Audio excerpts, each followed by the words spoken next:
আসসালামু আলাইকুম, welcome back to my channel. আশা করি আপনারা সকলে ভালো আছেন আল্লাহর রহমতে এবং আপনাদের দোয়ায় আলহামদুলিল্লাহ আমিও ভালো আছি। আজকের রেসিপিতে থাকবে পাপায়া মিল্ক শেক। বন্ধুরা, এটা কিন্তু তৈরি করা খুবই সহজ এবং খুব কম উপকরণ দিয়েই কিন্তু এটা খুব সুন্দরভাবে তৈরি হয়ে যাবে। আর আপনারা এটা কিভাবে তৈরি করবেন সেটাই আমি আপনাদের কাছে দেখাবো। আর হ্যাঁ বন্ধুরা, আমার চ্যানেলে যদি নতুন থাকবেন তো চ্যানেলটাকে অবশ্যই সাবস্ক্রাইব করবেন আর পাশে থাকা বেল আইকনটি প্রেস করে অল নোটিফিকেশান অন করবেন। আর প্লিজ আমাকে সাপোর্ট করবেন আমি যেন এগিয়ে যেতে পারি। তাহলে চলুন দেখা যাক।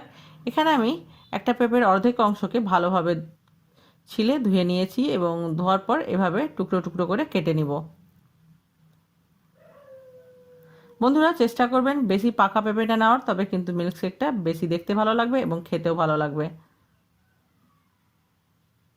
এভাবে চৌকো করে কেটে নিব যেন মিক্সিতে দেওয়ার পরে এটা সুন্দরভাবে পেস্ট হয়ে যায়।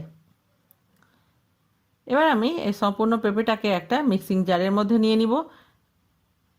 খুব কম উপকরণ দিয়ে কিন্তু এটা মিল্কশেকটা তৈরি হয়ে যাবে। আর আপনারা চাইলে এখানে আইস কিউব দিতে পারেন বা পরে সার্ভ করার সময়ও দিতে পারেন।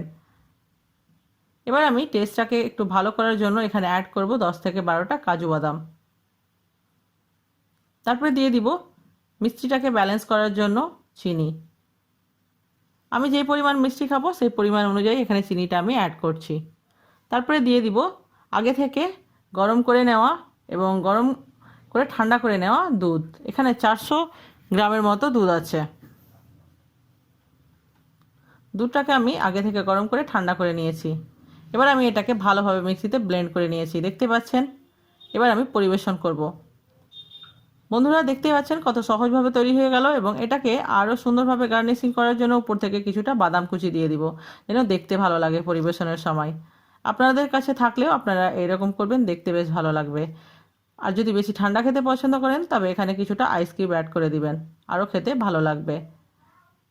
বন্ধুরা, তৈরি হয়ে গেছে আমার পাপায়া মিল্কশেক। আপনাদের কাছে কেমন লাগলো আমার এই রেসিপি অবশ্যই আমাকে কমেন্টে জানাবেন। আর ভালো খান, সুস্থ থাকুন, আপনাদের দোয়ায় আমাকে মনে রাখবেন। আর আমার সঙ্গে অতক্ষণ থাকার জন্য অসংখ্য ধন্যবাদ। আবারও দেখা হবে নতুন কোনো একটা রেসিপির সঙ্গে। আল্লাহ হাফেজ।